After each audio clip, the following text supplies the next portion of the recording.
Welcome to Taiwan Report News Brief, news analysis and context from Taichung, Taiwan. I'm Donovan Smith. All right, this is part 2 of the series on US-Taiwan relations, and it's based on a speech I gave at Tunghai University the other day. So, the first part covered the basics up to the Reagan administration, which involved, of course, getting the ROC delegation to storm out of the UN, meaning that Taiwan was no longer represented there, and of course the U.S. cutting diplomatic relations, the Taiwan Relations Act, and setting up AIT, the American Institute on Taiwan, here to act as a de facto embassy. Now, Ronald Reagan came into office right after Jimmy Carter had done this, and he initially opposed it. However, once he came into office, he went along with Carter's decision. However, he added something to the Taiwan Relations Act and gave Taiwan what's called the 6 assurances. Now, at the time, these were not widely publicized, but what's important about it is that it was from the U.S. government giving assurances to the government here in Taiwan.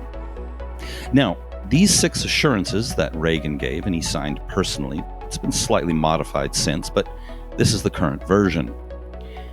We did not agree to set a date certain for ending arms sales to Taiwan. We see no mediation role for the United States between Taiwan and the People's Republic of China. Nor will we attempt to exert pressure on Taiwan to enter into negotiations with the PRC. There has been no change in our long-standing position on the issue of sovereignty over Taiwan, which, by the way, is undetermined, which I talked about in part 1. And we have no plans to seek revisions to the Taiwan Relations Act, and the August 17th communique should not be read to imply that we have agreed to engage in prior consultations with Beijing on arms sales to Taiwan. Now, that last part there has been more or less honored. However, I'll be coming back to that in a second. Now, during the Reagan through Obama years, the U.S. government has been keeping a moderately cool policy toward Taiwan, in deference to the government in Beijing.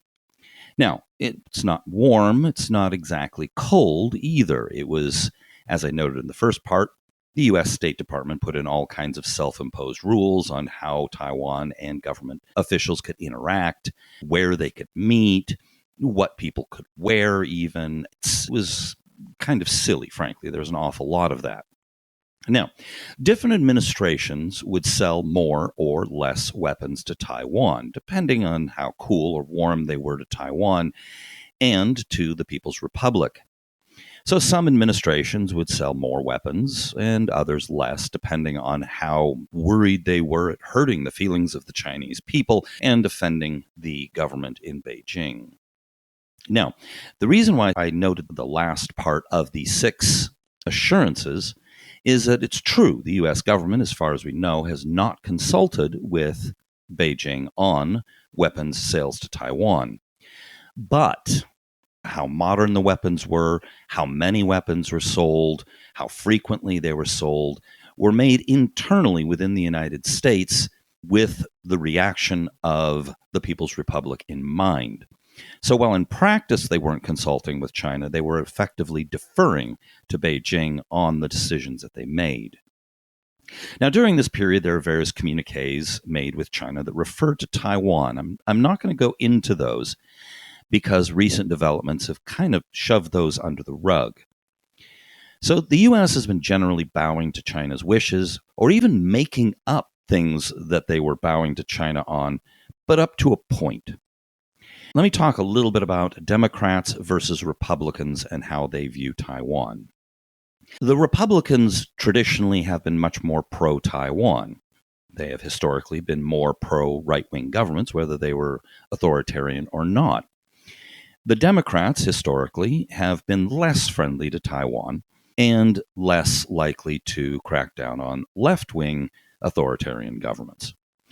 That's historically been the pattern. Now I'll be coming back to this in the modern era and see what's changed, but that's the traditional picture.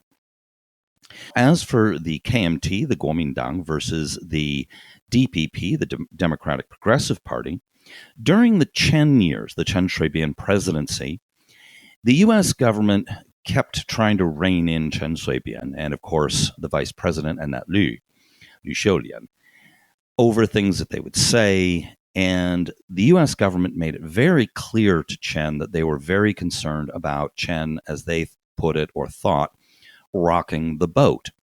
They blamed Chen Shui-bian for all the tensions that were created during that period between Taiwan and China, even though that was not entirely accurate.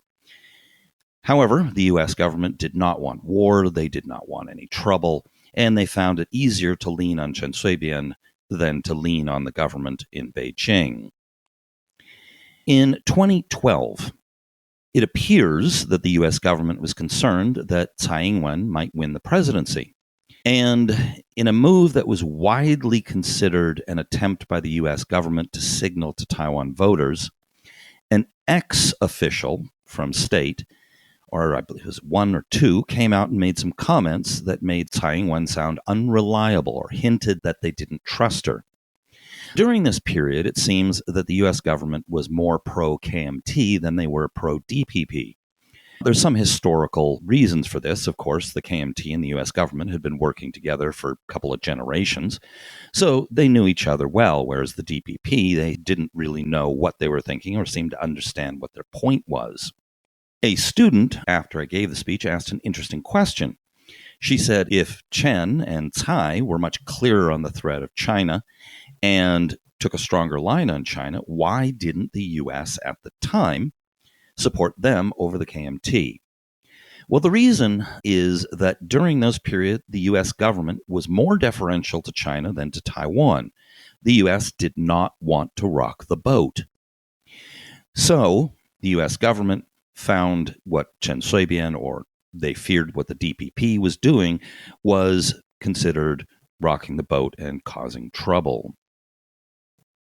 We'll move into the Trump years here. Trump is elected in 2016. When he was president-elect, he took a phone call from President Tsai. This was mistakenly released. This was not widely known at the time. But what happened was, apparently, that his staff, who was supposed to keep this a secret, but they were inexperienced and accidentally released the presence of the call to the press. Of course, everyone in Taiwan is extremely happy about this. And what Trump himself thought about its being made public or not, originally, we really don't know. But the staff was instructed to not make that call public. Trump took a stronger line on China and took quite a few actions toward China, which were very popular here in Taiwan. But he didn't really seem to care much about Taiwan. He very famously, as John Bolton referred to it, he referred to a tip of a pen compared to a desk, and essentially saying that Taiwan was small and insignificant compared to China.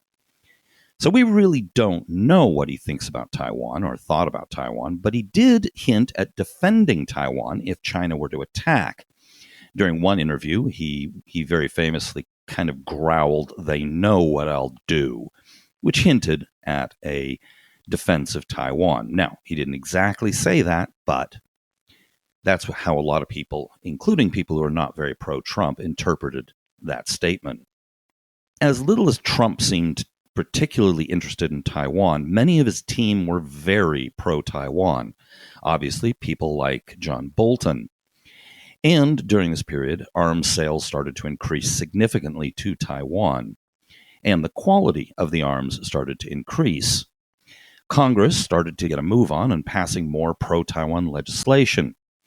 However, the U.S. Trade Representative snubbed President Tsai. President Tsai risked a lot of political capital by lifting the ban on U.S. pork imports that contained ractopamine.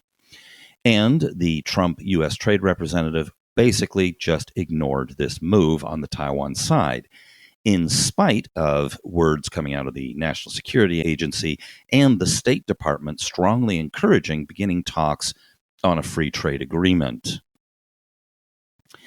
During the Secretary of State Mike Pompeo era, he was the last Secretary of State under the Trump administration. During the Pompeo period, now this is something I heard via back channels. I can't prove that it's accurate, but this is what I heard from people in the know. That essentially Pompeo said to Trump, let me do what I want to do, and I'll be loyal to you. And apparently, Trump went along with it, unlike his predecessors. That jibes with Mike Pompeo's actions in public. Again, I have no proof of that, but that seems to be what happened. So, Mike Pompeo released some old documents, including the 6 assurances signed by Reagan, and emphasized them as key. This is important because during the Clinton era, the Obama era, the 2 Bush eras, there was a lot more emphasis on the agreements that Taiwan had made with China. And they would talk about one China policy, they would talk about the Taiwan Relations Act, and then they would often refer to some of the agreements that they'd made with China that mentioned Taiwan. Under Mike Pompeo, he'd refer to the one China policy, the 6 assurances, which were directly given to Taiwan. In other words, he's emphasizing the agreement with Taiwan over the agreements with China, as well as the Taiwan Relations Act. He also publicly stated that Taiwan has never been a part of China. Presumably, he was referring to the People's Republic of China, although there could be a case for that going longer term. Now, he also revived the Quad, which is an agreement between the US, Japan, Australia, and India that sees them cooperating with each other, kind of obviously together against China. So he revived this, which originally came in after the tsunami, for humanitarian aid. Also, the government released national security documents showing U.S. planning for war over Taiwan if China were to attack. So this is the first time this had been made open and obvious.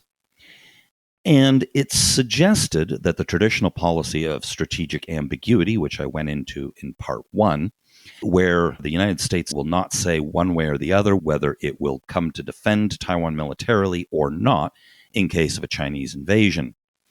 Releasing this kind of thing made the strategic ambiguity barely ambiguous. But it didn't quite abandon it. They didn't say that they were going to do this. They just made it clear that they were planning for it. Plus, the U.S. sent the highest level delegation since 1979 during this period.